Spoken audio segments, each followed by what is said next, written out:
नमस्कार दोस्तों, रानी मोटिवेशन में आपका स्वागत है। फ्रेंड, एक छोटी सी कहानी सुनाने जा रही हूँ। कहानी अगर अच्छी लगे तो please like share and subscribe. एक फूलों का बहुत खूबसूरत बगीचा था। उस बगीचे में रंग बिरंगे बहुत सारे फूल खिले रहते थे। उसी में सबसे सुंदर और सुगंधित गुलाब का फूल भी उगा रहता था।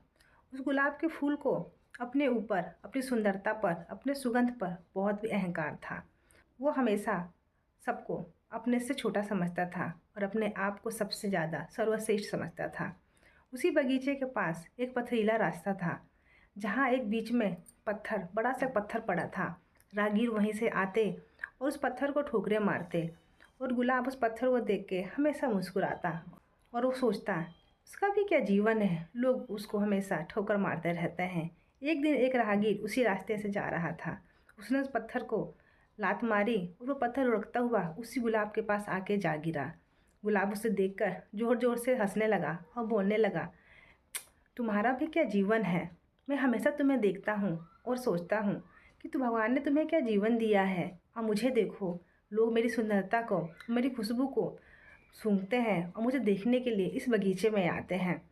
यह बात सुनकर पत्थर को बुरा लगा, लेकिन उसने बड़े प्यार से जवाब दिया कि सुनो, मैं मानता हूँ कि मैं अभी फ़िलहाल राहगीरों की, लोगों की ठोकरें खा रहा हूँ, लेकिन एक दिन ऐसा ज़रूर आएगा, मेरा भी वक्त ज़रूर बदलेगा, क्योंकि वक्त सबका आता है।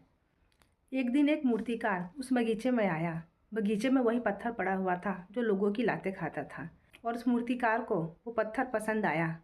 मूर्तिकार ने पत्थर उठाया और अपने घर ले जाके उसी पत्थर की एक बहुत सुंदर मूर्ति बनाई और उसने ले जाके मंदिर में उसे स्थापित कर दिया। लोग वहाँ आते, मूर्ति की पूजा करते, फल फूल भोग चढ़ाते और अपनी प्रार्थना करते। एक दिन उसी बगीचे में से किसी राहगीर ने उसी गुलाब को तोड़ के उसी मंदिर में चढ़ाया जहाँ वो पत्थर मूर्ति के रूप में रखा गया था। पत्थर ने गुलाब को देखा, मुस्कुराया और उससे बोला कि पहचाना तुमने, मैं वही पत्थर हूँ जो हमेशा राहगीरों की लात खाता था, और तुम मुझ पे हंसती थी। तो मैंने कहा था कि वक्त सबका आता है और वक्त सबका बदलता है। यह बात सुनकर गुलाब के फूल को अपने ऊपर शर्मिंदगी हुई, क्योंकि वो तो डाल से टूट चुका था।